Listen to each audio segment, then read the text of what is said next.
Bonjour les petits loups, j'espère que vous êtes bien installés, car l'histoire va commencer. Aujourd'hui, nous lisons Minilou va à l'école. Debout mon petit chou, s'écrie maman loup, en poussant la porte de la chambre de Minilou. Aujourd'hui, c'est un grand jour.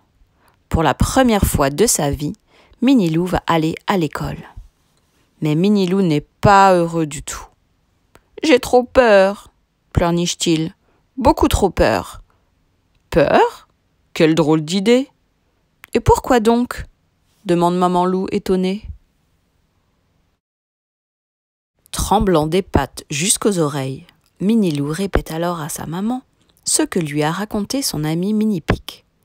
Les maîtresses d'école sont des ogresses qui mangent les élèves passage. Minipic est un farceur, affirme Papa Loup, pendant que son fils avale difficilement son petit déjeuner.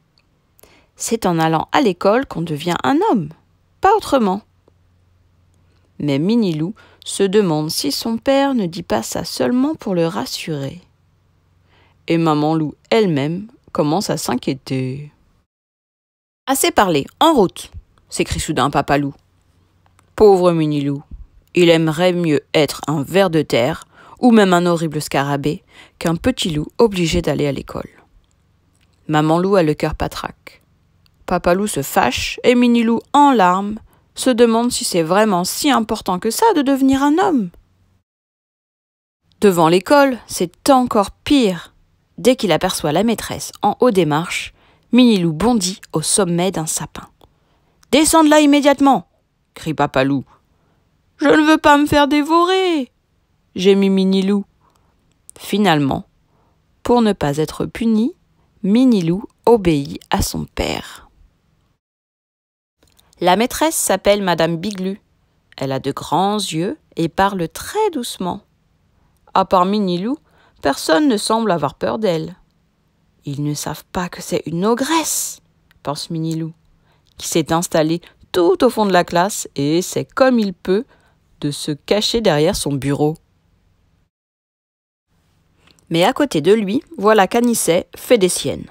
« Arrête !» supplie Minilou terrorisé. « Tu vas nous faire remarquer et nous serons les premiers dévorés. » Hélas, Anicet n'a rien à faire de ses conseils.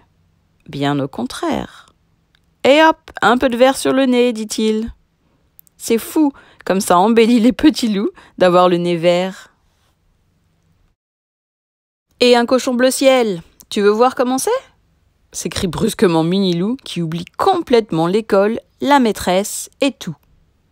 Commence alors la plus grande bataille de couleurs jamais vue. Aïe aïe aïe, quelle pagaille! Du sol au plafond, ça gicle de tous côtés. Quel chantier! La maîtresse est furieuse. En guise de punition, Mademoiselle Biglu a attrapé les polissons par les oreilles et les a jetés tout au fond du placard à balai. Aglaé, la grosse araignée, les regarde d'un œil mauvais. « Snuff, snuff !» sanglote Minilou. « Je te l'avais bien dit. Maintenant, la maîtresse va sûrement nous dévorer. » Anicet voudrait tellement rassurer son ami. Hélas, il tremble autant que lui. « Secours !» se met à hurler Minilou. « Je ne veux pas être mangé tout cru !» s'égosille Anicet. Soudain, la porte du placard s'ouvre et Mademoiselle Biglu apparaît. « Pitié, maîtresse, ne me dévorez pas !» supplie Minilou.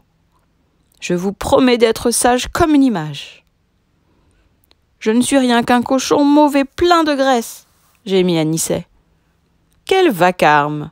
Mademoiselle Biglu n'en croit pas ses oreilles. « Voyons, » dit Mademoiselle Biglu, « je ne suis pas une ogresse qui mange les enfants. S'ils font des bêtises, je leur demande de les réparer.